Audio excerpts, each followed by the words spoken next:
Good afternoon. Is it after? Well, it's afternoon for you, isn't it, Patience? Yes, it is afternoon for me. It's 12:39, nearly 12:40. Fantastic. And we even have It again?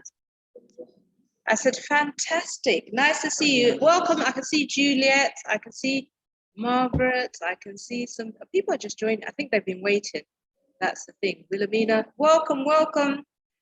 Patience. Nice. I love your picture, by the way. Thank you. Thank you so much. Thank you. And you're looking great. You're looking great. Are you? Oh, thank you. I'm learning from you. I know you're having technical issues, so we know that's why you're on camera, but it is really good to at least hear you. You know, I think this is the time. Hello, Stella. They're joining. Let me just make sure that my phones are on silence. And let me let people know. Hiya, welcome this Saturday afternoon. I'm in Gold Coast today. I thought I'd come to a different environment. I love some of my African food. That's why I'm here today. So you'll be hearing some noise. Experience the atmosphere with me. All right. There will be an opportunity because it's a webinar. You know, I see them, they don't see me, but there'll be an opportunity for people to ask questions, and I will obviously pull them up so they can ask the question and we can hear them. Patience a secret. Yes, yes, yes. Looking forward to it. I'm so excited to be part of the program. Oh, fantastic. Margaret Mary is greeting all us panelists. We obviously have Petra who will be joining.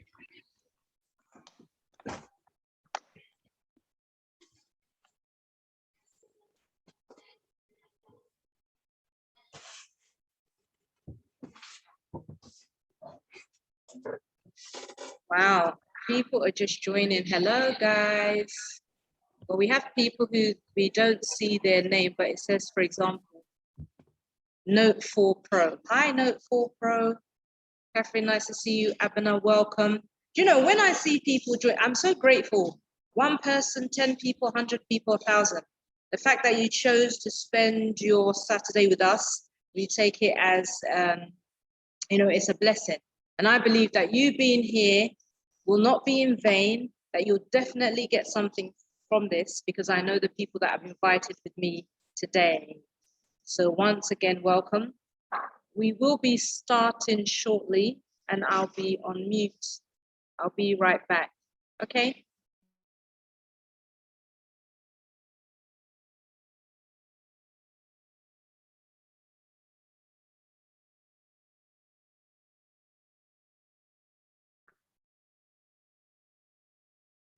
And there she is. I see Petra. And then she went off. Hiya, Petra. Anyway, I'm sure she'll be back in. Samantha. Hi, how you doing? Nice to see you. Nice. Nice, same here.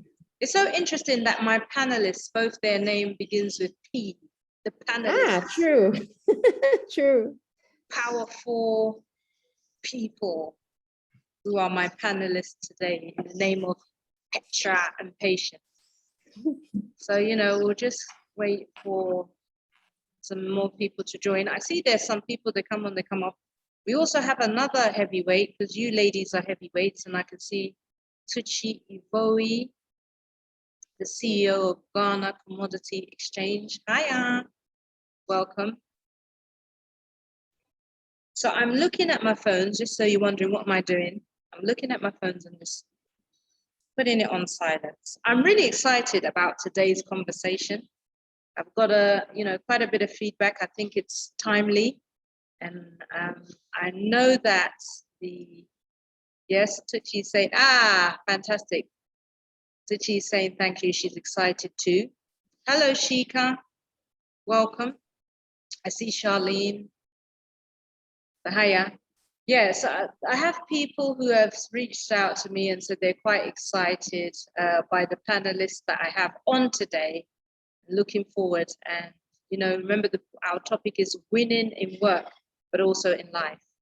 So we will be kicking off soon. You can see the panelists is on, I'm on, just a few more people to join and we can get going.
Abena, don't worry. I mean, I said hello to you earlier on, so I hope you can hear me now.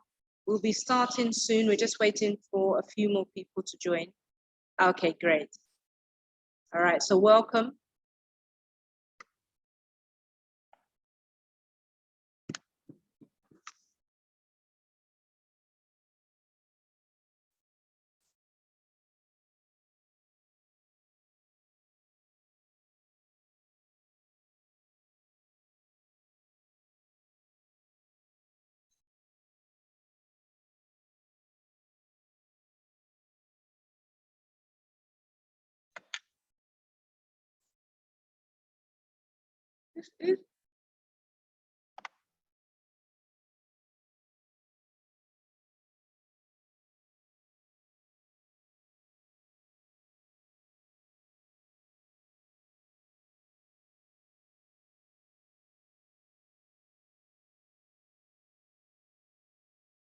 Okay, so we will be starting soon. I'm going to put my camera on. I see the people are joining.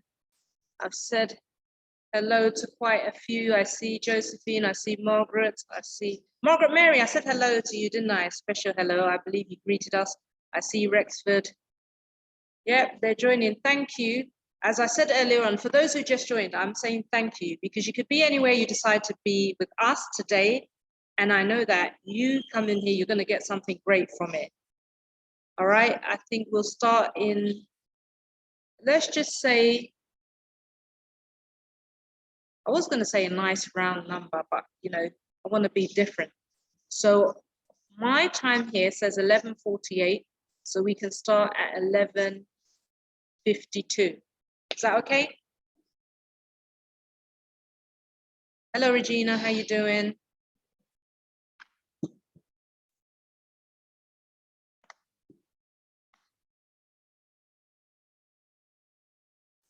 Zephaniah, how are you? Welcome, welcome.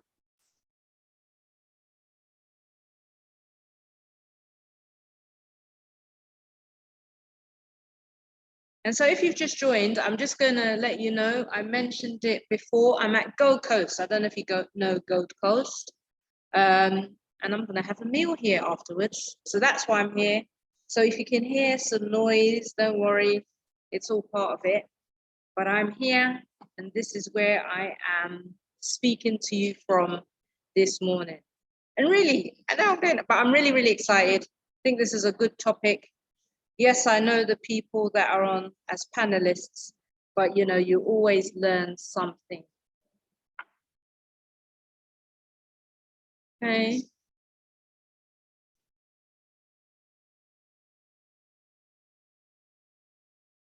Hiya. And as I mentioned, always, this is for the benefit of those who've joined. If you've got a question, you know, write it. And of course, we'll give you an opportunity to talk because, yes, it's a webinar, but we do want it interactive. In fact, I can go into some of the chats now. All right, that was just.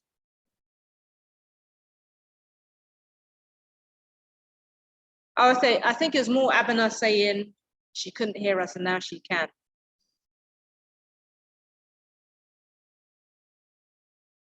Yes. Is that from Shika? Yeah, Shika, you're right. We're going to benefit from this discussion. We really are. Like I said, I got a few messages from people saying, you know, can't wait. And neither can I. This Saturday, the 2nd of October, we're in the 4th quarter of the year already. So, I mean, we've really got to make sure, as you know, I'm somebody who likes to talk about vision boards, etc. Goals. This is really my life's goal, to help people to reach their goal quicker than what they would themselves. That's the idea behind this type of session. So we are in Q4, and this is about making sure, you know, we start strong and we finish strong. But having said that, I also am a person, I don't like people to put pressure on themselves. You know, you got to do things in a timely manner. All right.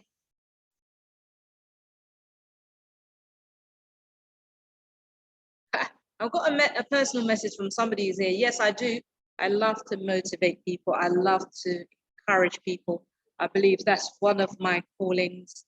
And so I hope, if anything at all, you leave feeling encouraged. Okay. So it is now 11:51. I did say an odd number, 11:52.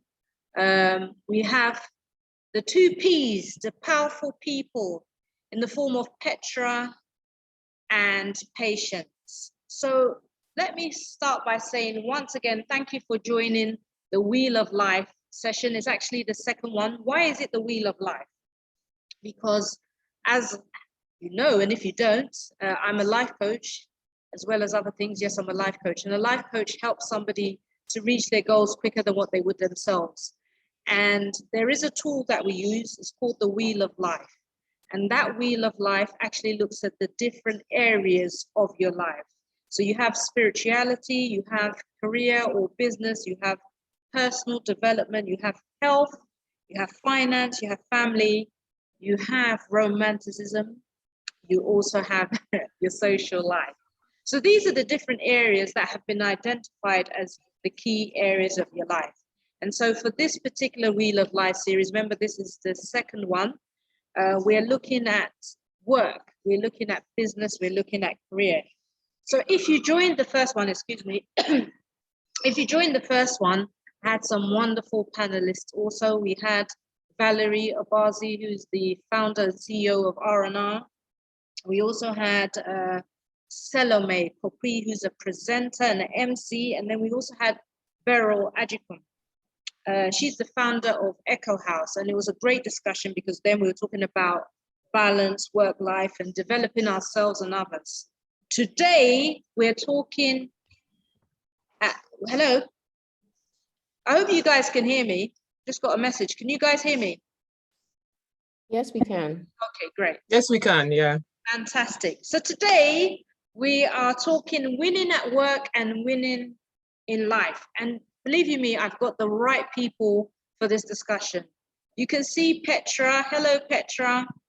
Petra Asamoah. She is an author. She's a writer. She is a seasoned marketer. She's really strong in the corporate space. She was actually being interviewed the other day, and I said, I've got to have this lady. I know her anyway, and she's really a great woman to hear from. So thank you for joining. I'll be asking you first question shortly. And then we have Patience, the secretary. She's actually got technical challenges this morning. That is why you are actually seeing a picture, but that's good enough for me because it's a lovely picture, Patience. Thank you. Patience, she's a psychotherapist and she's a wellness consultant. And you know, we are having this discussion, winning at work, winning in life. It's a good discussion to have. And obviously she's also the right person to have this discussion, because we are still, whether we want to accept it or not, we're still living in a bit of uncertain times. So thank you for joining. Like I said, you have the opportunity to ask questions at some point. We'll also have a bit of surprise. It may not be a surprise for some of you if you joined last time. Somebody will be here to speak to us a bit later on. So, ladies, I'm excited. Are you ready? Because I am. Okay, so I'm going to start with you, Petra. So I introduced you briefly. Petra, you are a marketer, you are a writer, you're a mother, you're an MC as well. You do so many things. So my question is, how have you, and you've got a new baby as well. How old is your baby now? Yes. 4 months. 4 months. 4 months. Yes. And you're working. So, you know, there's a lot on your plate. So my question is, Petra, how do you manage it all? Thanks, Samantha. I'm so excited to be here today, and hi to everyone. Hi to Patience, Tucci, everyone. So when you ask how do I do it all, I think the simple answer is I don't do everything. So I try to do only the things that are really important. I've come to realize for as long as I've been doing all of the things I've been doing, that the things I have to accept that I cannot do. And so being able to create boundaries has become very important to me. Being able to say no to some of the things has become very critical. And paying attention to those parts of my life that I cannot delegate, I cannot drop, the balls I can't drop. So I recognize that there are some balls in the juggling game that if I drop will bounce back to me, and some would be shattered into a million pieces. And so for me, the simple answer to that would be, I've learned how to prioritize. I've learned how to recognize the things that are important that I cannot say no to. And I've learned to say no to the ones that I have to say no to. So I've, for instance, had to also be able to manage the 24 hours that I have in a day very, very well. I was up at 4 a.m. this morning, so I can be properly prepared and have all of my house members away from me for these 2 hours. Juggling. So, yes. So for me, that's it, being able to prioritize and being able to effectively manage my time. So I'm not very nice to all people. I'm not everything to all people. Okay. Because I can't be everywhere. So if someone else had invited me to something today, the answer will be no. And then they'll be like, but Petra is not being nice to me. But I'm here and I'm being nice to Lady Sam and the people on this meeting. So I can't be somewhere else. So that's what has worked for me. Okay. No, but Petra, you know, when you said that, I'm smiling because actually, let me just give you this compliment now. I think your disposition is somebody who's always quite pleasant. So I'm just trying to imagine you saying no. I'm sure you say no with a smile, but that's by the way. But you know, Petra, it's interesting because I saw your post on Instagram the other day. So I think that this is also referring to what you said about learning to say no, learning to delegate. There was a post that you put the other day, right? Yeah. Yes, a post about the baby. Just having to let go, you know, let somebody else take care of your 4-month-old. Of course, mother has a role, but there are others in your life that can also help support your role. Absolutely. Yes. You know, Petra, I called you here for a reason today, because quite frankly, for me anyway, when it comes to the corporate world, right, you are somebody I'll define as a heavyweight. Yeah. You're someone as I define as a heavyweight. Yeah, I was trying to let it sink in. But what would you say the key to success in the workplace is, from your view? So I don't think there's like one particular key, but there are a couple of things that you can put together as keys that will work. For me, I would borrow from marketing and say that if we want to use the 4Ps framework, the first thing for me would be a good product. So there's no substitution for being good at what you do. you can't hype it, you can't fluff it, you can't pretend it. There's nothing like faking it till you make it about being a good product. So really, as individuals, if we want to be good, if we want to say we're succeeding or thriving at work, then we have to invest in being good at what we do. There's no replacement for that. It's a commitment to consistent learning, consistent growth, consistent putting in the work. That's just it for me. The first P will be the product being good, because you can create an aura around yourself of being good at it, but when the rubber hits the road, when there's the moment of truth, people realize that there's really no substance to this aura that you've created. So for me, it's very important that you are a good product. You invest in being good at what you do. You commit to learning, you commit to practicing it, you commit to doing your best. And that's, it comes from a lot of personal commitment, personal discipline, but also using the resources you have available around you. So there are people that you can learn from. There are people who can hold your hand and walk you through on a path that you don't particularly know. There's the ability to ask the right questions that helps you grow. So these things will help you as being the product that you are, because really you're a package of good things and you have to really commit yourself to being a good product. The next thing I would say about one of the keys will be very clear about what your value is. So the price, what value do you bring to the table? And then what values do you have in terms of principles? I think that as the world continues to evolve, we tend to have a lot of gray areas in relation to what is right and what is wrong, but there's some principles that you can't change. So principles of hard work and integrity, being ethical, being someone who cares about other people, being someone who is genuinely interested in other people, being someone who is predictable. I know it's really interesting to be spontaneous, but I find that at work, it's important that you're predictable as well.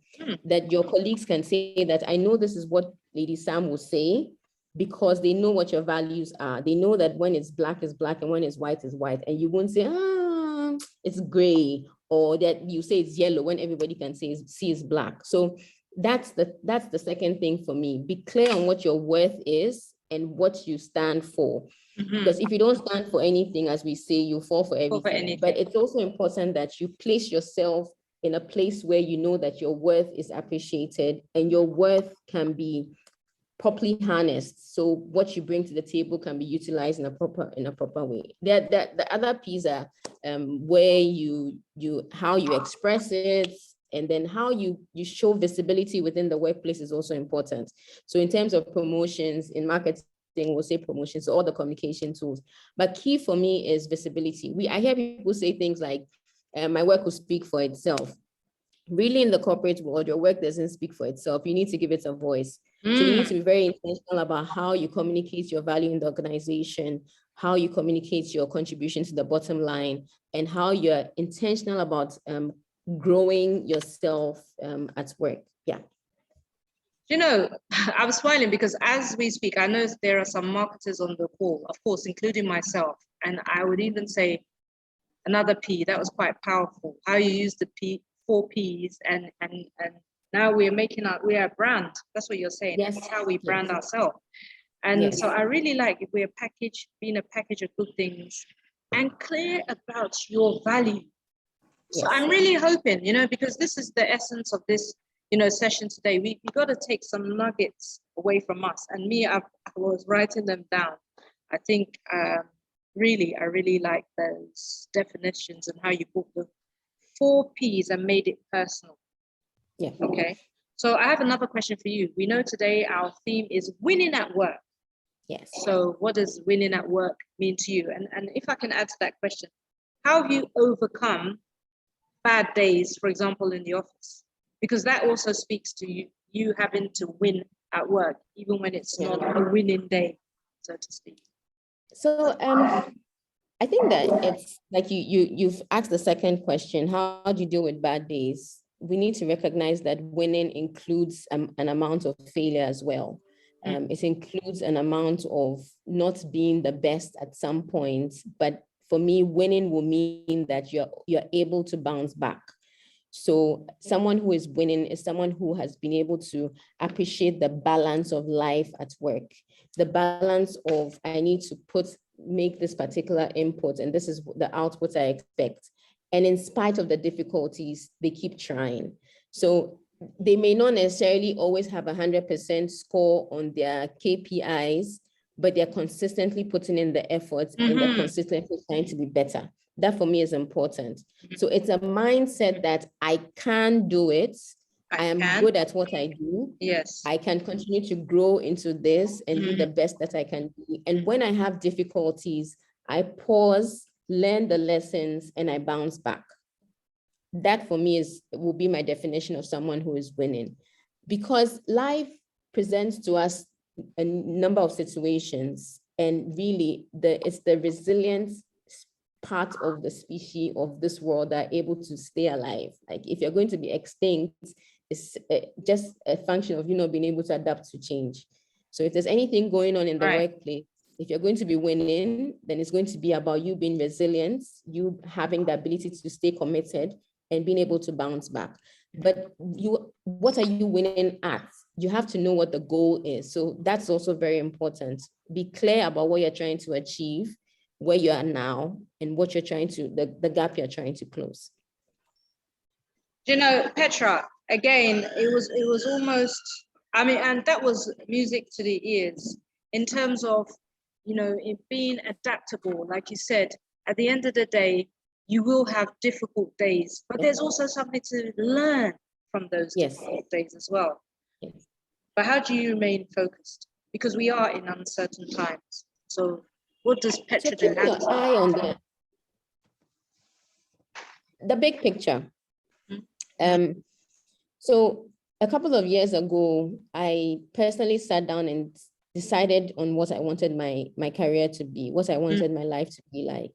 And that picture stays in my mind. And you as a life coach, I'm sure you talk a lot about vision boards and everything. Keeping that picture in your mind pushes you beyond the difficult days. Say it again, that's music to my ears. Keeping that picture. Yes, visualization. Absolutely. Yeah. It's a big part of it, because you're going to have the difficult days. You're going to have the days where you're running into difficult situations with your superiors, your colleagues at home, relatives, all of that. But keeping the big picture in mind is what keeps you coming back every day. And that for me is the key thing. And then another interesting part of staying focused in difficult situations is when you remember what you've been able to achieve in the past. That is also a good thing to do. So go back into your treasure chest of achievements and pull out something and say, I did this 5 years ago. It's the same me. I've evolved, I've grown. Maybe I've encountered difficulties, but I can still do it again. Okay, so going back and reflecting of what you, and for people of faith, remembering where you've come from, remembering how far you've come through, what you've been through, can also be something that strengthens you. So you remember that when I started my career 15 years ago, I wasn't anywhere near to who I am now. Okay, and I've been on a very interesting journey, and a lot of it hasn't been just by hard work and commitment. There's also been serendipity. There's been people who have dropped opportunity in my lap. People have helped me. So going through that process of remembrance also helps you encourage yourself and pick yourself look at where you've come from. Exactly. Looking back at where you've come from and what you've been able to walk through can also help. You know, I really like that, Petra. Looking at where you come from. I think sometimes as individuals, we're focused on the destination, but we should also look at, you know, the steps we take along the way. And as you said, when you look back, you also look at where you've come from. And that can also help in terms of keeping you focused. Thank you for that. We will be back to you, Petra. Now I'm going to Patience Osekere. Hello, hi everyone. I'm so excited to be here. Thanks for that, you know, insightful discussion, Petra. I really love that. And there's a couple of things that you mentioned that obviously also translate to some of the things that I'll be sharing too. Okay. Fantastic. You see, there's synergy. And I knew already, because I am Petra mentioned it, I'm a woman of faith, and I prayed about this. So I believe that, as I said, that there will be things that we'll all benefit from. So thank you, Petra, and definitely I'll be back to you shortly. But Patience Asekre, also another great woman, is a great friend of mine, and I get counseling sessions for free because she's a psychotherapist. Patience, can you explain briefly? I can hear you. Explain briefly what is it, and just so I can tell people, those who've recently joined as well, there's technical challenges, so we have to lie on the beautiful picture of Patience. This is who she is anyway. But anyway, Patience, just to carry on. So I've said you're a psychotherapist, but can you tell me or tell everybody exactly what is a psychotherapist and how long have you been doing that for? Okay, thanks so much. As I said, I'm so excited to be here. Hello to everybody. And I'm just looking forward to these exciting discussions. Right, so psychotherapy basically is what we often refer to as a talking therapy. So it's more focused on the psychosocial sort of situation of clients. So any emotional, psychological related issues, but the benefit of it is that it's not embedded in the medical model, so to speak, in terms of it being so scientific, looking at diagnosis. It's more about how we help clients to explore, express their thought process, feelings, and behaviors, and helping the client to actually understand their inner conflicts and find new ways to alleviate and deal with any distress that they might be going through. Basically, I mean, mainly it's more about helping people to feel better about themselves and being able also to face the future with dignity, no matter how bleak circumstances are. And I think the main objective, I would say, Samantha, is to guide clients from a perspective of feeling victims of circumstances to feeling that they're more in control of their situation. Yeah.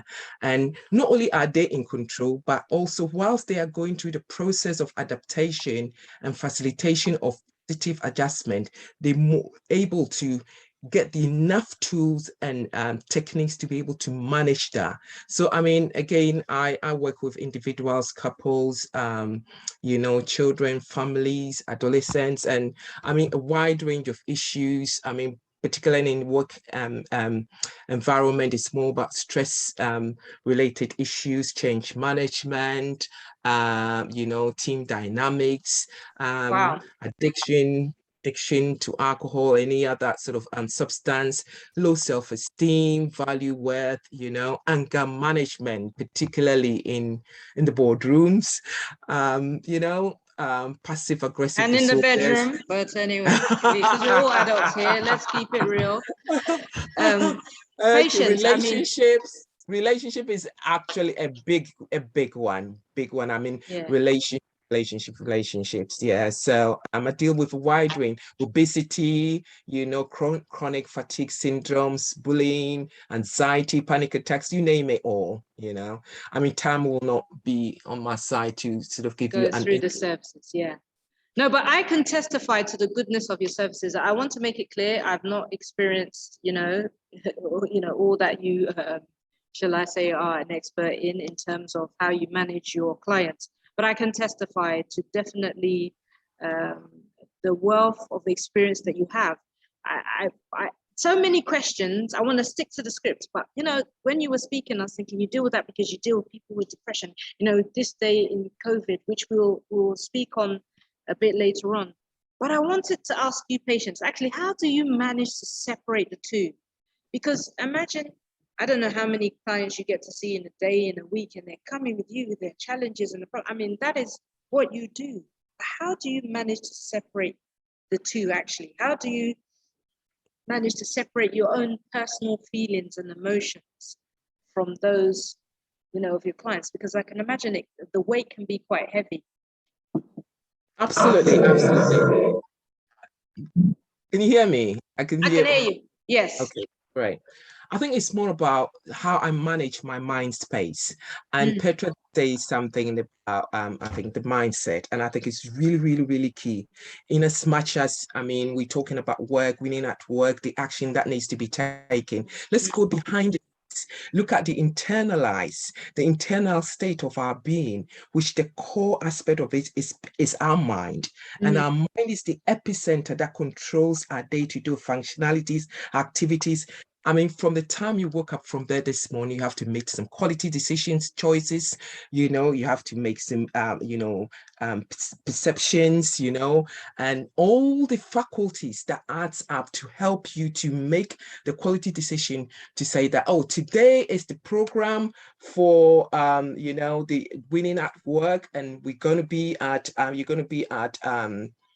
where are you now? Sorry, you did mention the place, Gold Coast. Gold Coast, yes. It was decisions. And when we talk about mental health and mental well-being, sorry, I'll come back to topic. When we talk about that, people normally go into the negative part about, sort of mental illness. Yes. But I'm talking about our imaginations, our thoughts, our ideas, our innovations, our creativity, our language. These are the constituents of our mind, okay? So the quality of your mind space determines how you function.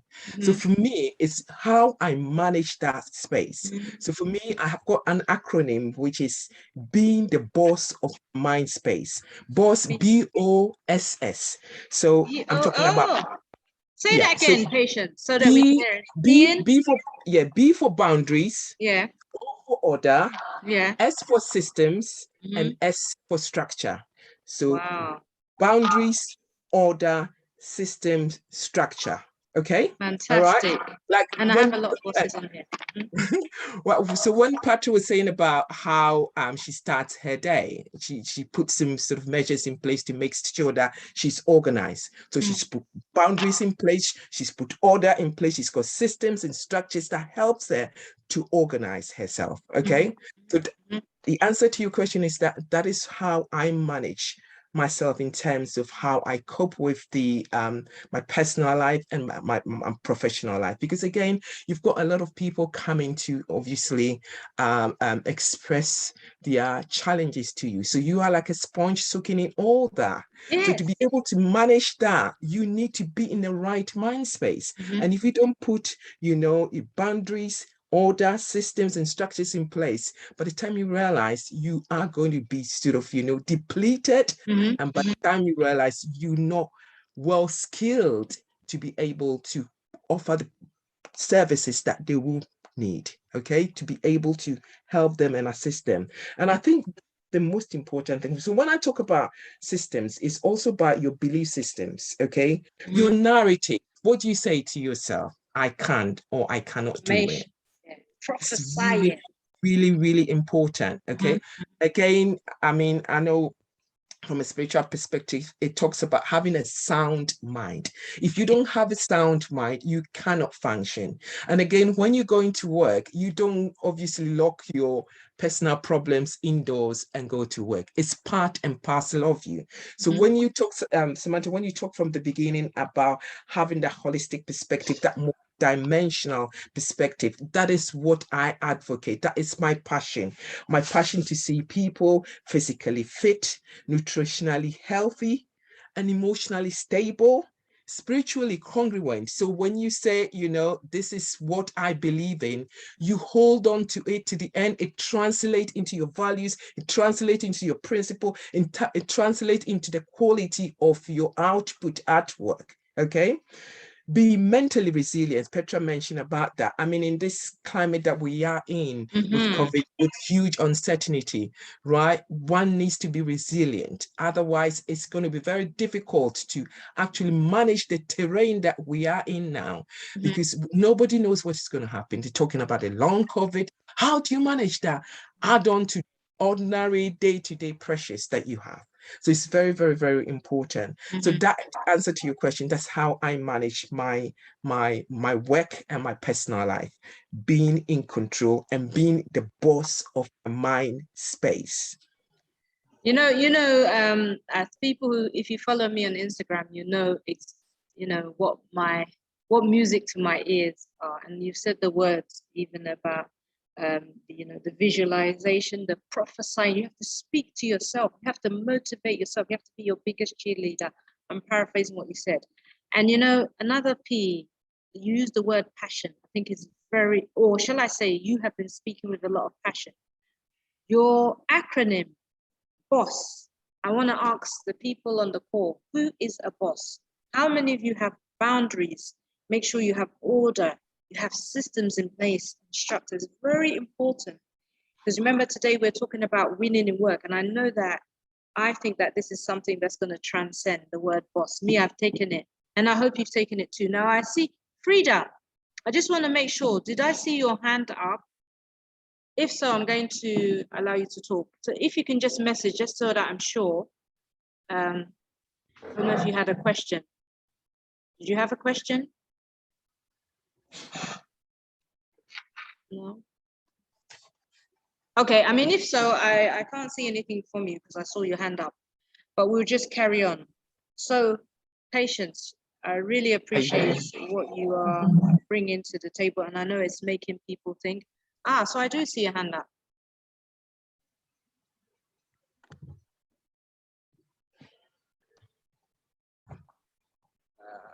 Guys, bear with me. It's gone. Rita, if it's you, I'll certainly get back to you. Oh, it's actually Equia. Equia, do you have a question? I'm gonna allow you to talk. And Equia, is it the one that's here with me, Equia? You have to unmute yourself. Hi, sir. Hi, how you doing?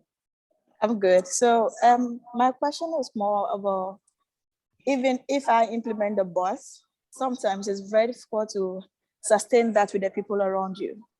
So I have boundaries, I implement my systems, but the people around me make it very difficult to work. So you are in an office with colleagues who do not understand or accept boundaries.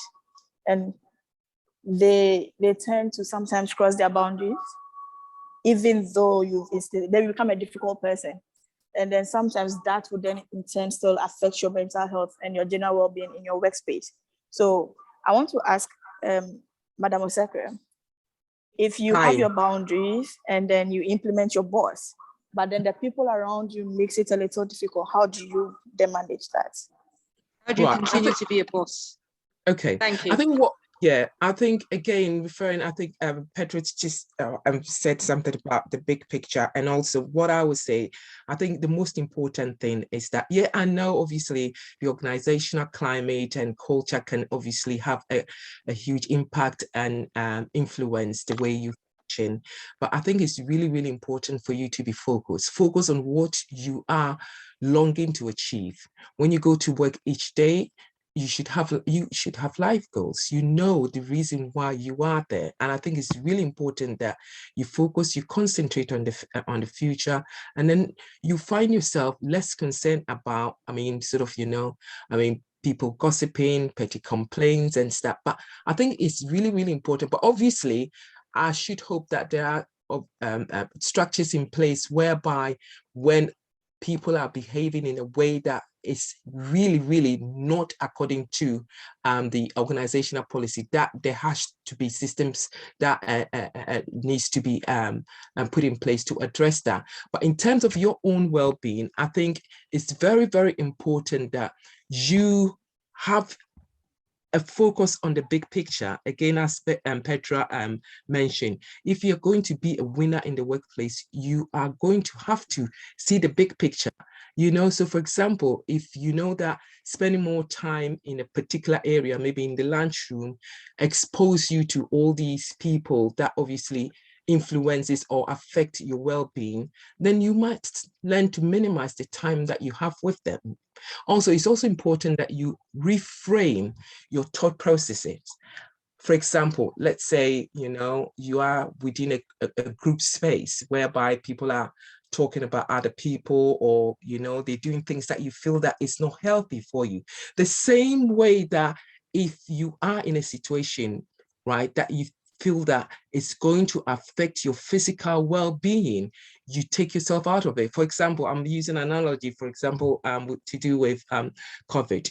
We all supposed to be putting on the mask or put protection stuff, protocols in place to help us not to, you know, encounter any sort of ill health with regards to this condition. So I think it's really important that you are mindful of the space that you are in and put measures in place, because at the end of the day, it's about you first. You need to look after yourself in terms of your well-being, and then minimize how you expose yourself to the settings that obviously will have a negative impact on your well-being. So that is what I would say in that situation. I hope that answers your question. But again, the big picture, look at the big picture. What are you there? You know, you're not going to be at that environment forever for the rest of your life. You're there for a purpose. You're there for with regards to a particular goal. So it's really important that you focus on the end goal, you focus on the bigger picture, and then that will help you to reframe how you manage your emotions with regards to the situation that you find yourself in. And again, it's really also important that, you know, we also learn to respond to situations instead of reacting to situations. So for example, maybe somebody says something that obviously ignites some negative emotional feelings for you. Take your time. And again, as you know, children of God, we need to utilize the scriptures that cultivates healthy emotions, right? Healthy spiritual sort of encouragement to help us to be able to manage how we feel about situations, so that we just don't zoom into it and attack, but we utilize, the guidance of the Holy Spirit to help us to be able to respond appropriately to situations that we find ourselves in. And again, I'm not saying that obviously you should sort of, you know, be a superwoman in terms of, you know, the way you manage yourself in a work situation. When a situation needs to be addressed, obviously you need to be assertive and address it. But then any area that you feel that is not healthy for your well-being, I think the onus is on you. You have the control button to be able to remove yourself from the situation or minimize your presence in that situation. That is what I would say. Okay. Thank you for that. I'm hoping that, yeah, she's given me a nod. There's actually two of them here. And like I said, there's a bit of surprise, which I've let out the bag anyway. I think that was a great answer. You actually went and gave some examples. I also wanted to summarize. I think part of the answer is found in the acronym, which is just in the word, the first letter, BOSS, B, boundaries. It's about having boundaries, because at the end of the day, you cannot control the behavior of somebody else. So as they say, it's more how you react to something that makes the difference. And I believe that's what Patience was saying in her response. So yes, we can all relate to situations whereby you're trying to be a certain way or do a certain thing, and you may not have people who are working in alignment with what you are trying to carry out. You still have to do what you're supposed to do, and just be positive and do the right thing, because you can't control somebody else. So it is also about remembering that you have your boundaries as well. I just wanted to contribute, though we heard from the expert herself. Thank you for that, Patience. I have many more questions. I am conscious of the time because it is a Saturday, but it is very important to have this discussion about winning in work. And you've said it a couple of times, Patience. Now, I know you're a psychotherapist and you work very much with confidentiality and you have many clients. But if I could ask you to briefly summarize, what is the common challenge, or what's the common thing that people who are employed come to you with? Because in other words, we want to, again, benefit from your wisdom. So what is the common challenge that you see that people who are in employment come to you with? Remember, right, okay. So if it's all right for me to share this, not only we do a lot of stuff for corporate organizations, right? So we've got what we call the Employee Assistance Program, which is a 24-hour services, and we've got quite a lot of clients from the banking industry, oil companies, and some of the embassies and stuff. Okay, so we've got an array of clients that subscribes to our services. So what we do, we sort of look at the trends and the themes, and one of the common themes is stress. relationship management issues, both at workplace and in personal life. So we've got a cocktail. I mean, somebody can sort of call in, or somebody can come and see you whereby they're going through quite a complex situation. It might be marital related issues. It might be that, you know, they're having conflict with their boss. It might be maybe they don't know what the future holds for them in terms of work. It might be change management, a wide range of stuff, right? Confidentiality is the backbone of our practice, what we do. I mean, without that, I don't have a job. My company doesn't exist. And it's really important that we reassure people who we provide the services for that, yes, you are trusting us with information, okay? And these are the measures we're taking to be able to ensure that whatever you tell us is in total confidence and we don't share it with anybody else, okay? And it is also really important that once you made them aware of that, you know, you keep sort of mentioning that at every session, that this is really important, that you are aware of that. I know obviously Ghana is a small place, so people are wary of the fact that, yes, I've told this friend something, and the next thing I heard somebody saying it, although they didn't mention any name, I know that, you know, they were talking about me. Or maybe I went and told maybe a pastor or a trusted person in high position, and they're using my case as an example, okay? So these are the things that we need to reassure people. But having said that, there's a clause when it comes to confidentiality, i.e. when there's what we call a high level of risk, whereby there's it meets the threshold of significant harm, i.e. this person is going to do something that is going to harm themselves or is going to harm somebody else, then obviously we need to divulge confidentiality, but we make people aware of the fact that this is the only situation or circumstance. This is the clause that we disclose confidentiality. So the answer to your question, confidentiality is the backbone of our practice. Yeah, a lot of people are going through a lot of things, Samantha. Seriously, some of the things that comes to light, it's just it's mind-blowing, and it's like, wow. How do you function going through all these things, and you're expected to deliver at work? You're expected to come home to be a wife. You're expected to come home to be a mother. How do you manage all these things? But having that out, knowing that they can come into a safe place whereby they can sort of talk about anything, anyhow, they can shout, scream in our therapeutic spaces, right? Give them something to look forward to. And sometimes, although we try as much as possible to have short, brief therapy, because we believe firmly, we use what we, one of the common therapies that we use is cognitive behavior therapy. Basically, the premise of that is that whatever you think affect the way you feel, and how you feel affect the way you act or behave. So your thoughts, your feelings, your action. If you're able to manage your thoughts very well, it will influence your feelings positively, and then translate into how you act and you behave. So everything starts from your thought space, how you process it. And when you're able to elevate your thinking, you innovate your mind. You elevate your thinking, you innovate your mind. So it's very, very important. So when they come into these spaces and they have the opportunity to use that as an outlet to express how they feel, it's like a burden has been lifted off them, because what we carry internally in our internal state, right, we cannot compare it to the outward stuff that we sort of express, and the activities and functionality. The control room, your mind space, the quality of the thoughts, the quality of your decision, the quality of your choices is what influences your external state. Until we're able to manage that properly, Samantha, it's just going to be tough, and we're going to be sort of reinventing the wheel. So again, going back to, I mean, some of the things that we do sort of come across with clients that comes to see us. Yes, we do our best to help them, equip them. Relationship.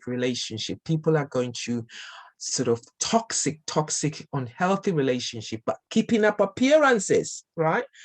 And, you know, Where would you Patience. think- I really feel like we've only just touched the surface with this Okay, type so- of discussion. Honestly, and I'm sorry to interrupt you because I'm looking at the time. I've seen somebody send a message and I think it's, I think it's a message that we need to respond to, but I'm hearing what you're saying. There's a lot of things. And as you said, the key thing is stress, right? Mhm. I want to know, because I really want us to also answer Gladys's question here. I want to Okay. know, is there a quick, because what if somebody is going through these situations and they don't have access to a psychotherapist? Maybe they don't even have the funds to a psychotherapist. What would you suggest that they do? Is there something you can do or you can advise them to do short term, something that they can do which is affordable? I'm not saying that your services are expensive, by the way, but what would you advise them to do? How can they manage it short term within their space? Like you said, people have got so much. They've got work, they're a mother, they're a wife, they've got families, so many things to challenge. And then there's COVID, and some people have been impacted, job loss, etc. So they're going through stress. What would you advise them to do? And then I'll quickly then go over to Gladys to get her question answered. I think what's really, really important is self-care, Samantha. Self-care is not a luxury, it's a necessity. Yeah, it's not a luxury, it's a Okay, it's not a luxury, it's a necessity. the necessity. Okay, right, because we're not robots, we're not machines, we're human beings. Okay, we are human beings, we're not human doings. Yeah, we are human beings, right?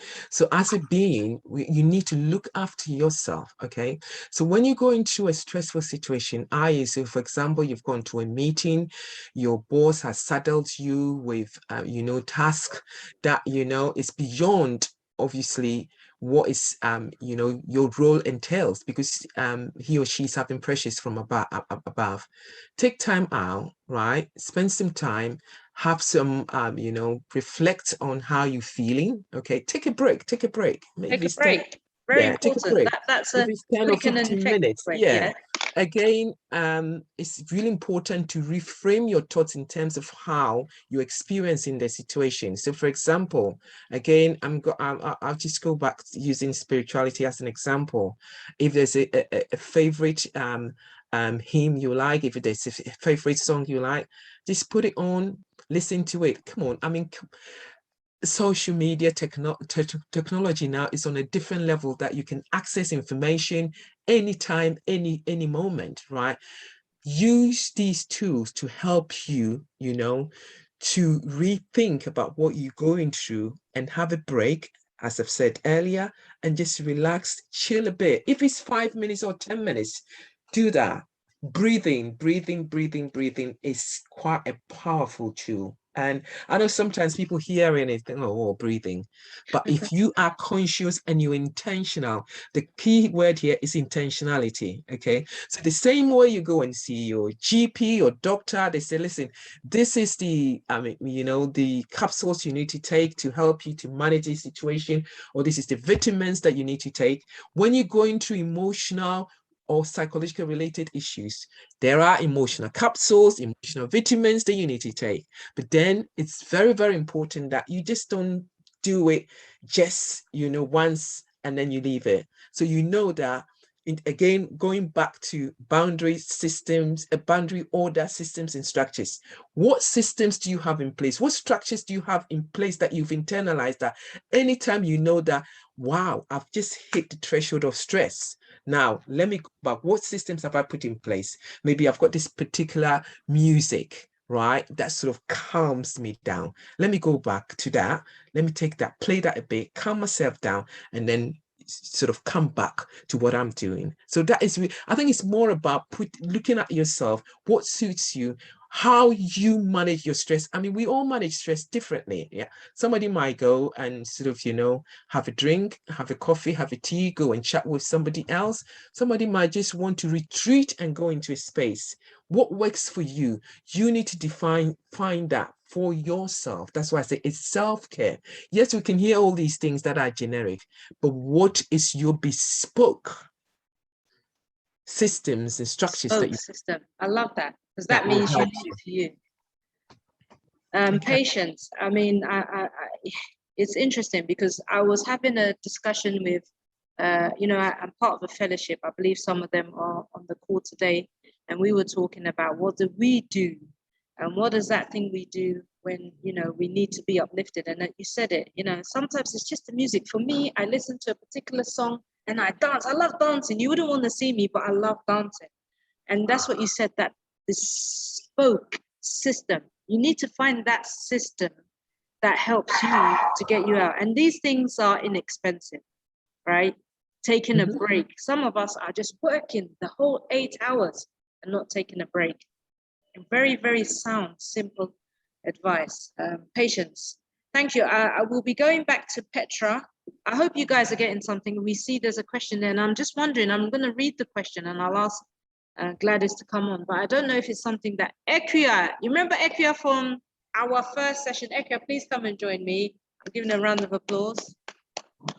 So Equia is a nutritionist, and she's got some tips to give us. Now there's a question here. I don't know if it's for Petra, coming from the corporate perspective.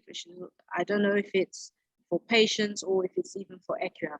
And the question is, please, how do you grow discipline? How do you become disciplined? I'm paraphrasing for you. I think that's what you mean. You struggle to stick to an exercise routine. You emotionally eat when you're stressed, and you seem to have very little discipline outside of work. I think that's a question that other people can relate to. That's from Gladys, if I'm not mistaken. So Gladys, I don't know if there's anything you want to add to that. Kindly unmute yourself. And then Equia, we're sanitizing. We are being safe while we're doing that. Gladys, so if you can unmute yourself, or have I answered the question, or have I asked the question adequately for you? Yes, please. I'm outside in town, so I think you've asked the question. I just want to know how I can sustain, like, as I said, I've been emotionally eating, so I've gained a lot of weight. I start to exercise, I drop off at some point. It's like outside of work, I'm not able to have any proper control of many things. So I just want to know how I can develop proper like discipline in my life.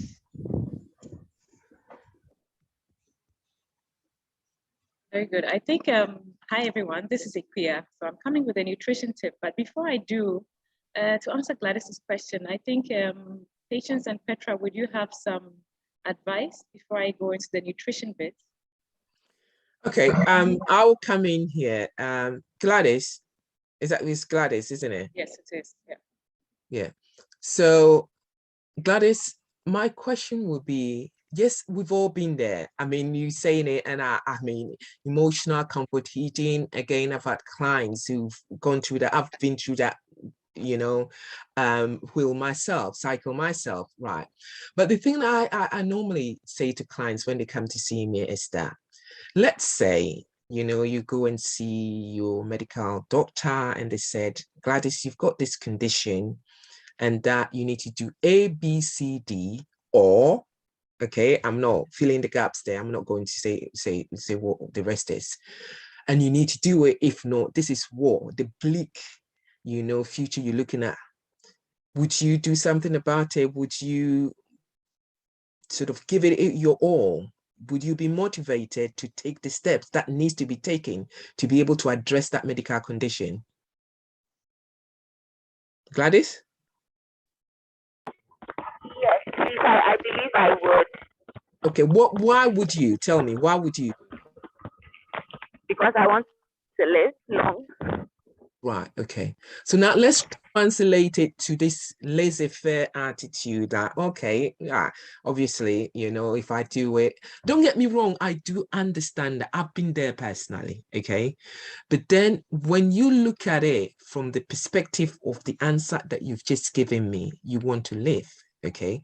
So if you want to live, it's not just about living, it's about the quality of your living, okay? You want to live to be, I don't know, 70, 80, 100, but not just in terms numerically, but in the quality of your life, longevity, bliss, right? So you need to start sowing the seeds now so that you'll be able to reap it, yeah?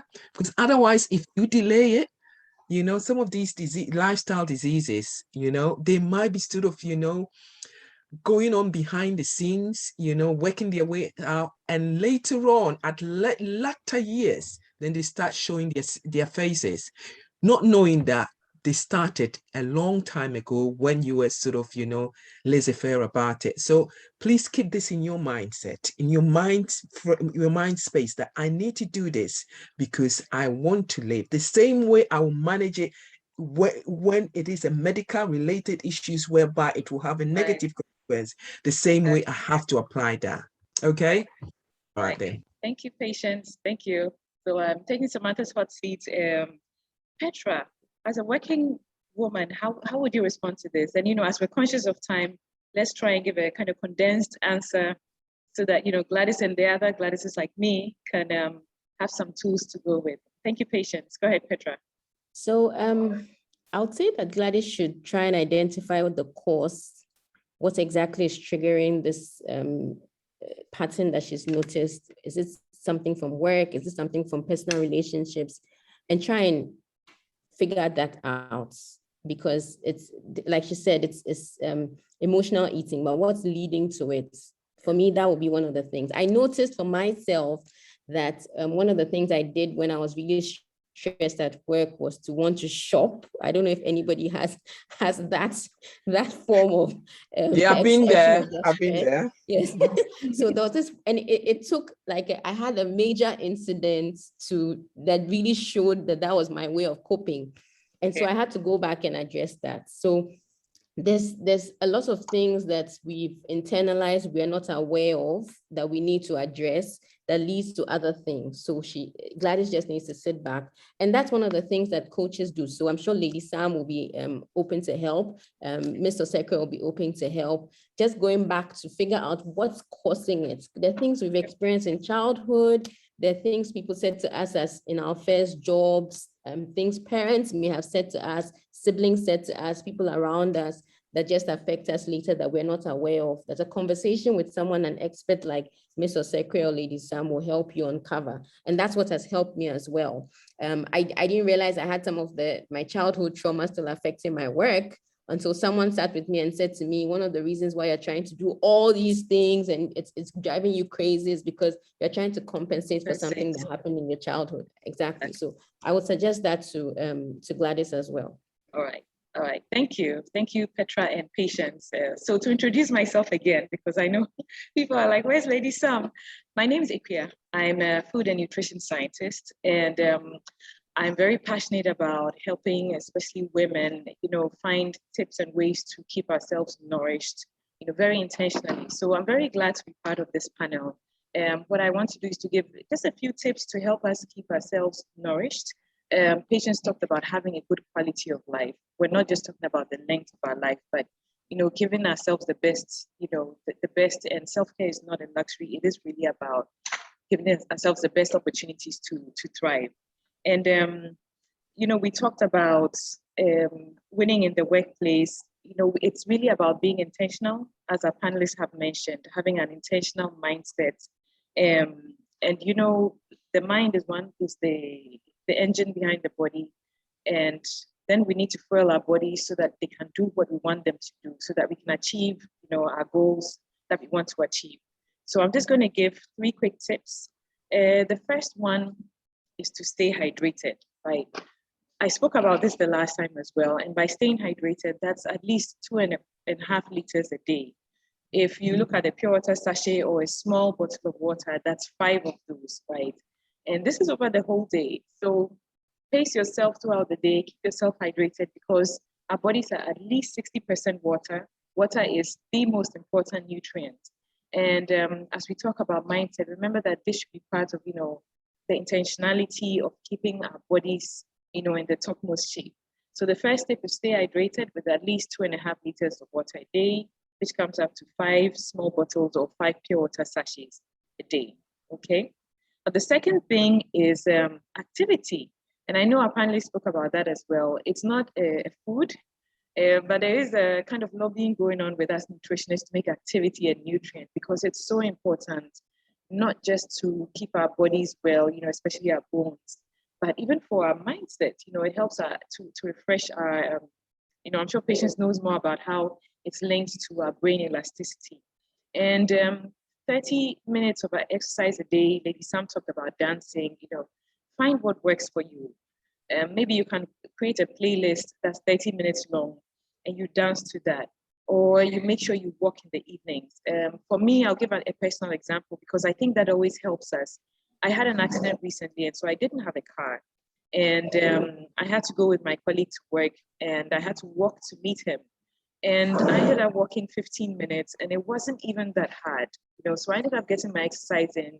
I felt better, and we don't need to wait for accidents to happen because activity is so important for our bodies. And then the third and fourth tips, I'm going to put them together. It's about starting your day with a healthy breakfast.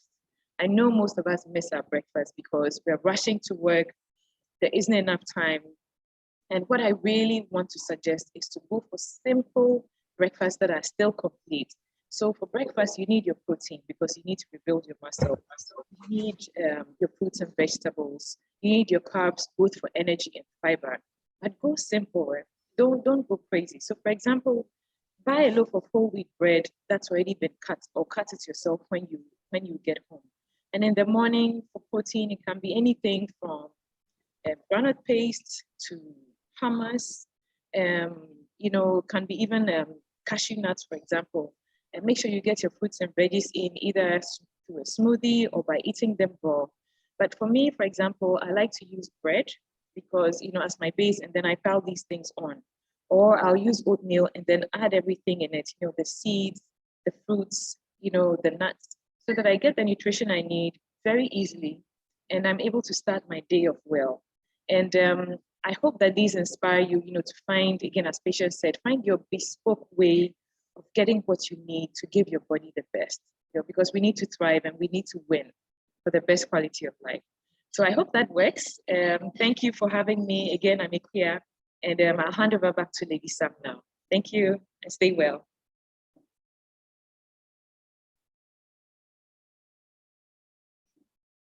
What's your last words? Fantastic. Thriving and staying well. I'm just saying, what's your last words? Okay. All right. So thank you. Ekia, always a pleasure to have you. I was asking her, it was complete. I was asking her what her last words were because I always like that. I think these are, thank you. That's fine. Okay. So look, I'm really conscious of the time. Trying to fit a lot in the small space of time. We really have to manage people's time. It is a Saturday. I see a lot of messages coming up. I think we'll try towards the end to take one more question, but I have to go to Petra because remember we're talking about winning at work, and I think we've had some quite deep discussions, if you don't mind me saying, but I think it's critical to have it. We are still in uncertain times. We still, as women in particular, we still have a lot to manage on the plate. You've heard how, even how we started with Ekia, she was telling us what she had to do to start her day.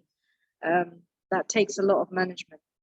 So I'm just going to ask you, go straight into it, Petra. It was touched on a bit earlier on. You saw Ekia's name come up. It was actually Irene. So she's with somebody called Irene, and Irene asked patients the question about, you're trying to be a boss, boundaries, order, system, structure. But then when your colleagues are not working in alignment, how do you manage it? So my question is, have you ever been a victim of what sounds to me like office politics? And if so, how have you managed it? And if you haven't, how would you manage it? Okay. So the simple answer will be no, because I don't think that office politics is necessarily a bad thing. So I've not been a victim.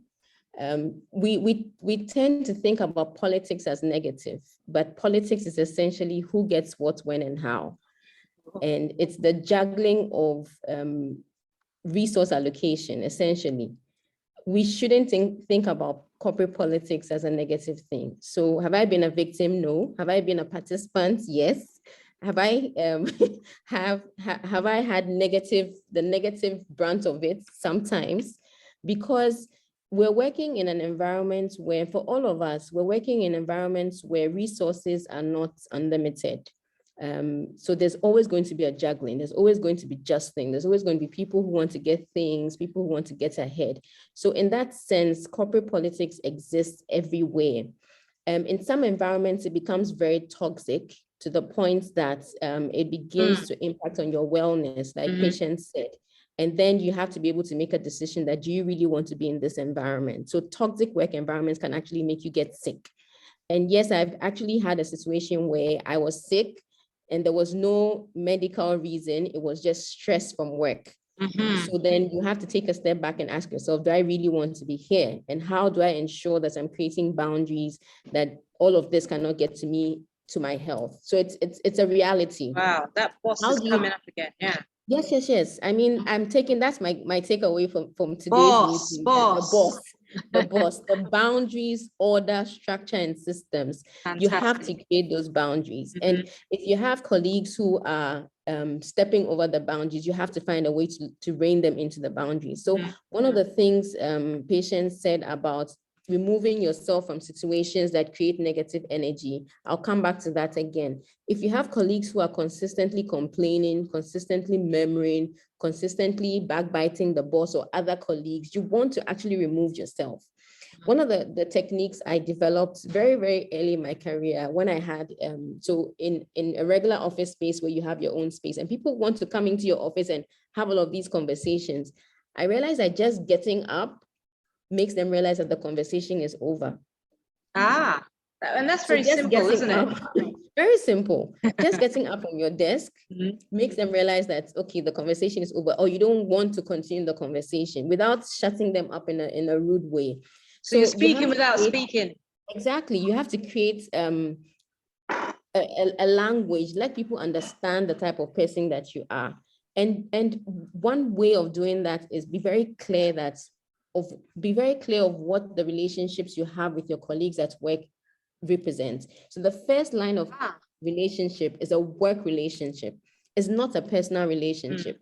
You're not friends first. And even if we were friends before we started working, we are now working. So in the institution, we have a work relationship. We need to make that the priority.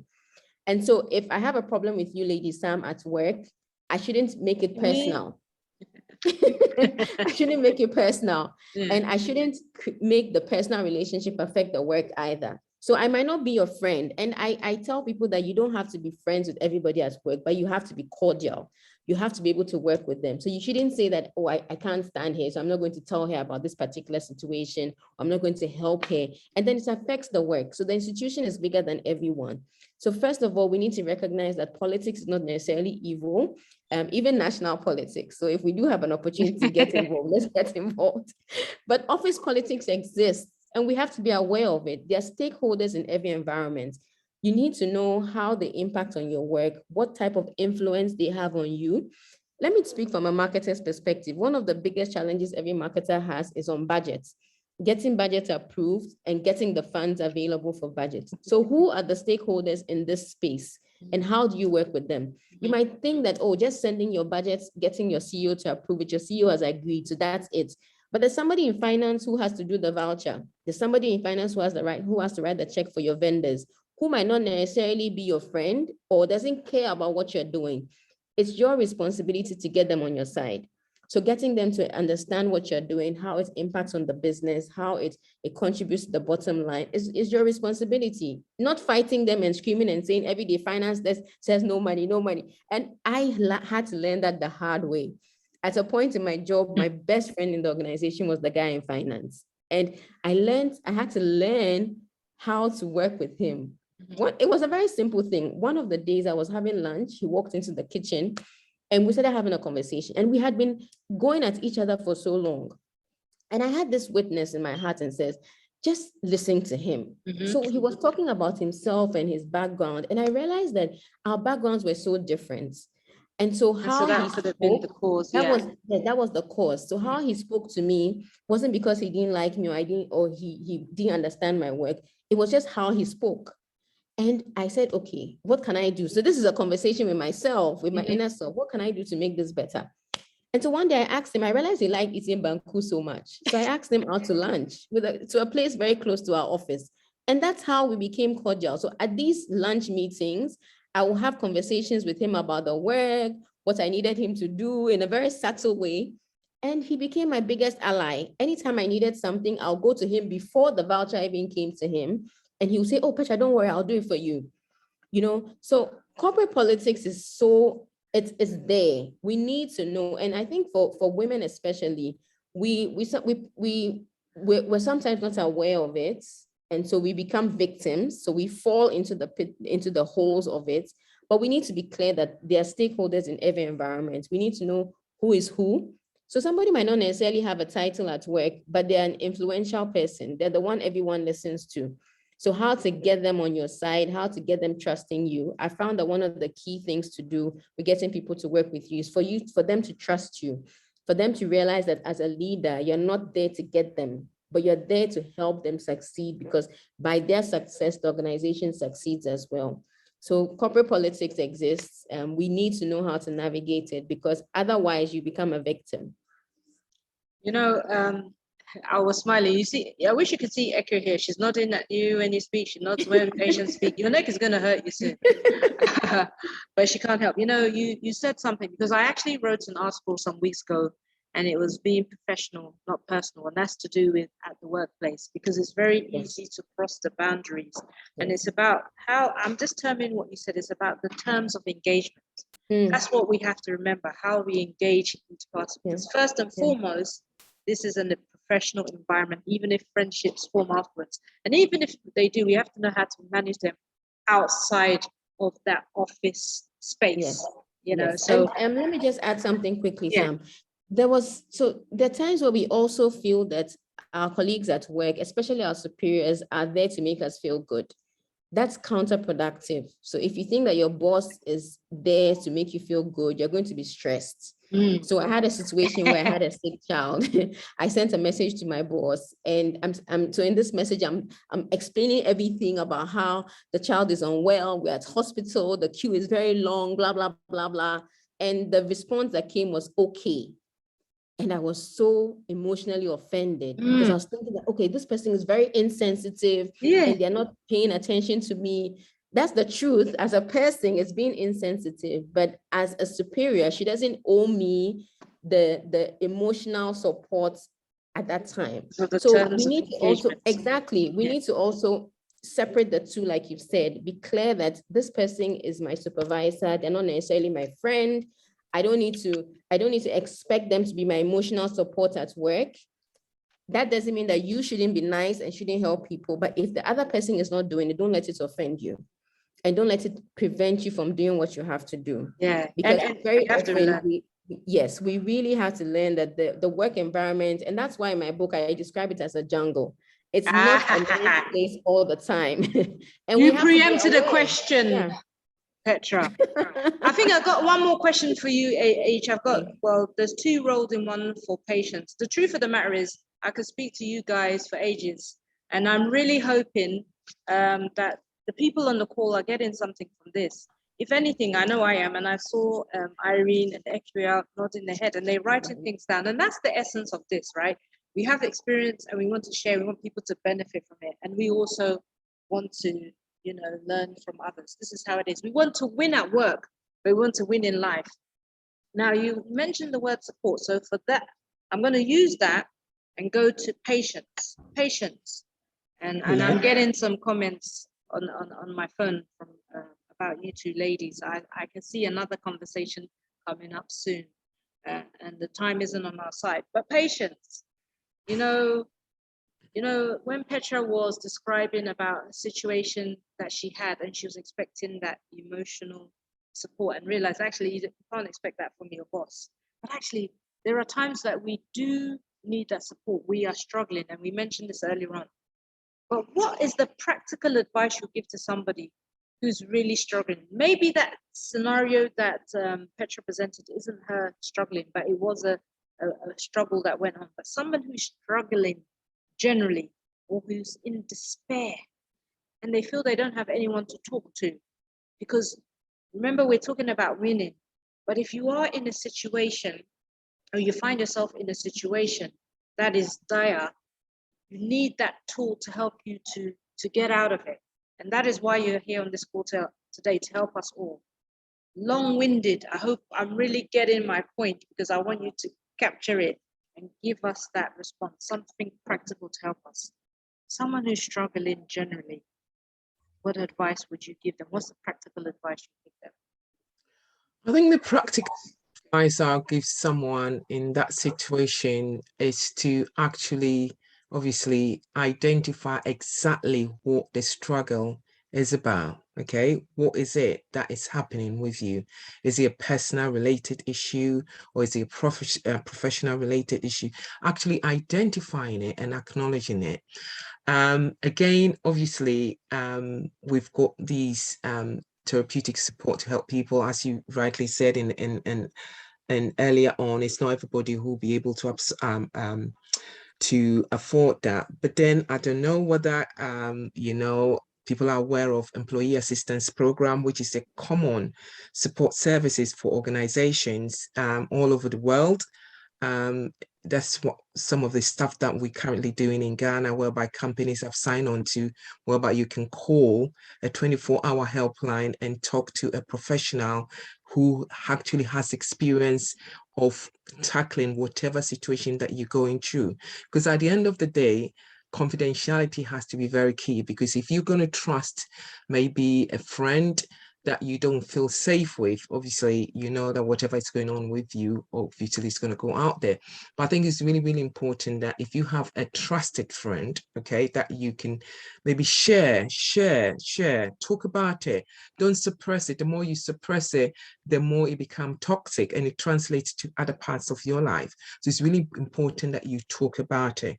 But again, as I said, it's also about the safety. You know, people don't feel safe. Yes, yeah. So, right. So this is where these sort of, you know, staple resources I'm talking about, like Employee Assistance Program, comes in, whereby you know that when I'm going through this stuff, and there's some things that you don't want to share with anybody that you know, these are some of the things. Sometimes a stranger, yeah. Exactly, you know, so you can, you know, access those services. So, I mean, that would be the answer to your question, because I mean, it depends on who you trust. And again, who you trust, would they be able, do they have the therapeutic tools? Do they have the expertise in that area? So it's not about somebody just listening to what you're going through. How are they going to help you to come out of that situation or manage in that situation? It's very, very important. So that's my answer to your question. Okay. I think that is important, because for some, quite frankly, you know, there are some institutions who may not have that, you know, EAP, Employee Assisted Program. Did I get that right? Yes. Yeah. Some organizations don't have that. So if you're fortunate to have it, then utilize that service. But if you don't, and as you said, very practically, it has to be somebody you trust. We all know, you know, it's not good to keep things in, but then again, you want to be able to make sure that whoever you're sharing with is somebody you can trust in future, so they don't hold it against you, so you don't feel guilty when you see them next time. It's very, very important. And I think that goes back to that BOSS acronym as well. You know, that's part of your system, the spoke system you were talking about. So practical. And again, sometimes, I mean, I know they've got different counseling services in Ghana that you can access. Some of the NGOs do provide sort of, you know, free services. You can access that. But again, obviously, you have to trust that, you know, services too. It's really, really important. And there are some organizations too. I mean, we do that on a sliding scale, means tested. So, I mean, you come to me, oh, I can't afford it. Obviously, it has to be means tested that, you know, you really can't afford it. And then we have some concessionary rates that we can offer. But at the end of the day, I think it's really important that you need an expert in that area to help you to manage the situation. Because if you don't manage it, if it's not dealt with, it's just going to be suppressed, and it will translate later on in later years, which is not going to help you. And again, obviously, it will affect how you react to people. And sometimes people don't manage it that well, and they take it to the home environment. And obviously, the residue will split off to, you know, the family, which obviously is not their fault. It's not what we're looking at. Yeah, that's not the objective at all. I had more questions. I'm looking at the time. I just gotta, just give a final question to each of you. I really appreciate it. It's very clear for me. I'm sorry, guys, but I'm engaging you again at some point in future. Just to take it back, I've seen a message from Shika where she said, suddenly it's just disappeared because somebody else has. Your superiors are not responsible for your emotional support. That came from Shika, and I guess that's in relation to what Petra said earlier on. So she was saying that's a good point. And then we see Prophet Elisha, who says he's so blessed to join. Thank you, it's amazing. And I would say I agree. So my last question, because we have covered quite a lot, and I really hope that you guys have been taking notes. I can see from some of your messages anyway that you are absorbing their points. But my question to you, Petra, is that you are an author. Actually, you've mentioned your book. You have a book called Jungle Dance. Actually, you need to summarize. What is jungle? Why the name Jungle Dance? What does it mean? And where can people find this Jungle Dance, actually? Okay, where can you find it first so that you don't forget? EPP Bookshop has copies. Vidai Bookshop has copies. Labonia and Osu. You can get it on Amazon if you're outside of Ghana or any other country. Manner of Books on Instagram, booknook.store, which is an online bookshop, also has copies. And you can reach out to me on any of the social media platforms. I'm on LinkedIn, Facebook, Twitter, and Instagram. So any of those, we can find you copies. Fantastic. Jungle Dance. Okay, so the title, first of all, I'm liking the corporate world to a jungle. The different people, different scenarios, different species of situations, different things that happen that we need to navigate. But essentially, it's the story of two women and how they navigate life, love, work, the politics at work. But I tell the story from two perspectives, from a young corporate executive, a lady, and then from a senior corporate executive. One of them is Ghanaian, one of them is Nigerian. So there's a mix of cultures as well that I speak to. It's an interesting book, not because I wrote it, but yeah, it speaks a lot of the issues of. But Tuchi Ivowi from Ghana Commodity Exchange said it's an interesting book. You must all buy and read Jungle Dance. It's a great read and totally relatable. So it's not just you saying it. Sorry, carry on. Thank you. Thank you, Tuchi. So that's what Jungle Dance is about. But for me, it's my reflection of almost 15 years of work. Some of the things I've experienced, some I've observed, some closely, some from afar. But it's a book about work. Okay. I haven't got that book, but I'm going to get that book. I'll be honest with you, that's why I asked you here. I should have messaged you, but now I know where to get it and I don't have an excuse. And you've also written another book, is it not so? Yeah, Sales 101. So it's a marketing book on sales. Yes. Sales 101. And I remember what you said about us being our products. You gave us some good tips. So thank you for that, Petra. Really been great discussing with you today. Patience, what I want to hear from you, just if you can summarize really quickly, how does one win at work and in life? I think the main thing is to be focused. That I would say the first thing and the foremost thing is to be focused. Yeah. Mm-hmm. And I think Petra said something about I think when she talked about people coming to her office and using that space to sort of talk about things that were not sort of, useful to her and her technique of dealing with it. I think I loved that. And I think I would say that it's about crafting your identity, okay? Yeah. So they know that this is what I stand for, okay?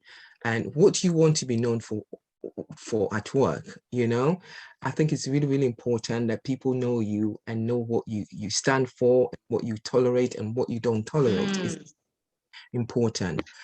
It's also about time, valuing time. Don't waste time. Every situation in life changes, which can change in organization.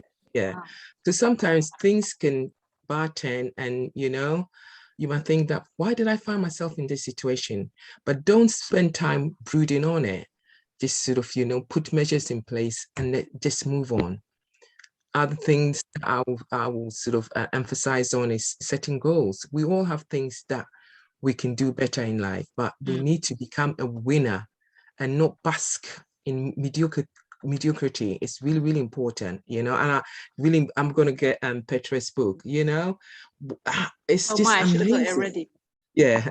So I'm going to get two that. books, So, by the way. yeah. So we need to commit to not being just better than average, but sort of aiming for the sky, or even the sky is even not our limit, we need to pay attention, have our own performance reviews. We don't have to wait for, our line managers to do our performance reviews, but our own personal reviews and performance reviews, and create our own personal self-improvement plan.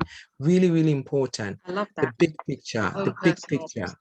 Yeah, it's the big picture. If you want to be, you're going to be a winner in the workplace, you need to have to look at the big picture, It's very, very, very important. The bigger picture, really. Get organized. We've talked about the boss already. Organize, if you don't go to work every day waiting to be told what to do, watching the clock and looking forward to, home time, exactly, instead make a commitment to go to work each day with a purpose.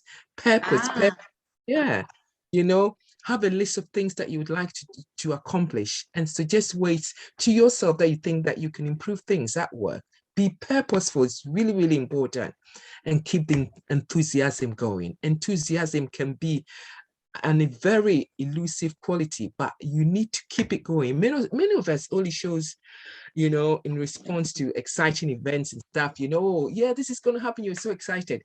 But when the going gets tough, you need to sort of, ignite that enthusiasm in you. And how do we do that? Again, from a spiritual background, use the word of God to be that fuel that engineers you to keep the enthusiasm going, that will propel you to heights that, will defy, your imagination. It's really, really important. So keep the enthusiasm going. And then lastly, what I would say is that being a winner, winning at work, starts with a positive decision and a positive mindset. So it all starts in the mind. Wow. So get that bit together, and I tell you, you'll be the winner all the way. Well, I tell you what, you ladies have been winners today for me. And I can tell from the comments that people have really appreciated it. I am. And I'm even a bit subdued, really. I think it's one of those things, to be honest with you, you guys need to be on a bigger platform. Patience, I know you have an event coming up. I would even suggest, if you haven't written a book, you should write one. You're a friend of mine. I should know if you have a book. You don't have one. Well, my own is, I'm nearly completing it, but emotional literacy, illiteracy. Yeah, being literate in expressing how we feel, because sometimes we don't have the vocabulary to express our emotions in terms of how we feel. And I think it's really important that people are equipped with the emotional vocabulary tools to be able to express exactly how you feel, not to say, oh, I'm good, I'm not feeling well. What is wrong with you? What are the quality of adjective that you use to actually describe exactly what is wrong with, so that you be able to get the appropriate help? I think it's really important.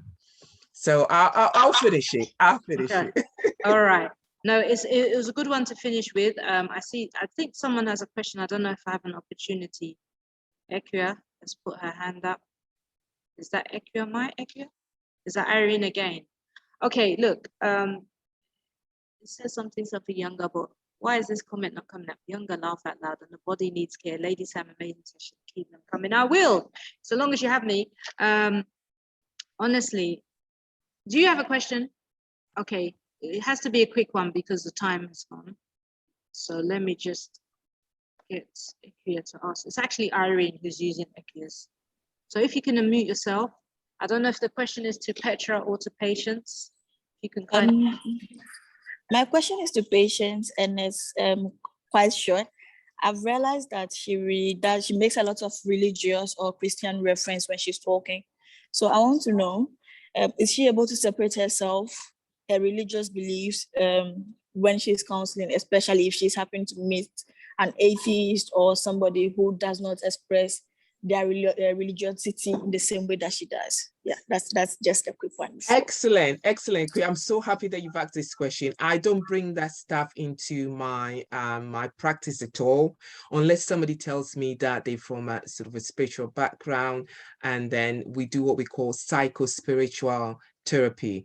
But I feel safe and comfortable to express that on this platform because my very good friend Samantha, I know is very highly spiritual. And I gave her the license, exactly. Yeah, exactly. That's but I don't bring that, and I mean, I'm sort of a member of the British Association of Counselor Psychologists and Psychotherapists, and according to our core values, we don't bring that into our practice at all, unless somebody specifically asks for that.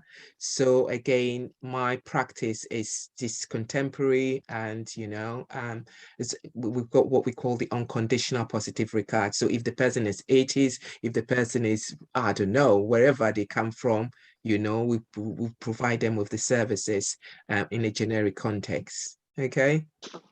So I hope that answered your question. I believe it did, Irene. Patience, you have an event, don't you? So yes. How can people find out about it? And your other book, Petra, where is it sold in the same places you mentioned where your jungle dance comes from? These are my questions for you. Yes, yes, it is. It's still in the same bookshops, the EPP, mention them again, please. EPP, Vidai Bookshop, booknook.store, amazon.com. Okay, so the people that are on the call that haven't got it, myself included, when you get it, I want to see something on Instagram, on any of your social media handles. Let's support our sister. She's giving us some really good advice today, and I think that you can't really pay for this stuff, but let's try to support them because they've been really good. And the Patience, your event is when? Where? It's on the 12th of October, and the 10th of October is actually the World Mental Health Day, but our event is EAP, Africa Employee Assistance Program, and it's the theme for the World Mental Health Day is mental health in an unequal world. So we've extracted a theme out of that, and it's the role of EAP in bridging the cultural and systemic gaps in organizations, and we've got quite high-powered people coming. We've got the presidential advisor on health coming, the deputy minister for employment and labor, Dr. Kwesi Osei, who is the CEO of Mental Health Authority. We've got quite some thought leaders from South Africa joining us. It's just going to be a wonderful event, and I will entreat you all, if you have time, you can join us. Yeah. Okay. All right. So maybe I'll try to find a way, put it on my platform. You also have a social media platform that can share it. So I know we've come to the end. I think that I don't have to, normally I try to summarize, but the ladies have done a good job in summarizing. And actually today I was rather learning from the both of you, and I've been really appreciative of this session. I think it's a good one for a Saturday, and even for the new week ahead. You've given us the tools at how we can win at work and in life. So I want to say thank you to all who attended today, and thank you for your comments. They're also very encouraging. I'm saying this, and I've said it 3 times. No, this is the 3rd time, so it means I'm serious. We will all meet again. I really think that this deserves a part 2, 3, 4. And I don't know, in a bigger platform. So thank you so much, ladies. Patience, Osekre, psychotherapist, and you, Petra Asamoah, author, writer, marketer, corporate heavyweight. You guys have been amazing, and I really appreciate your time. And I wish each and every one of you a wonderful, wonderful Saturday. I look forward to seeing you again in sessions. Look out on my social media page.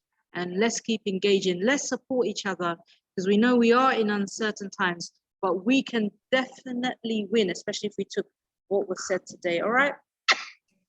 Thank you so much. Thank you for meeting you all. Thank you so much. Take Have care. a lovely weekend. Yeah, Bye-bye. I've recorded this. I'll be posting this on my social. And thank you too, Ekua. How can I not thank you as well for your wonderful nutritional tips? Take care, everyone. Have a blessed Saturday.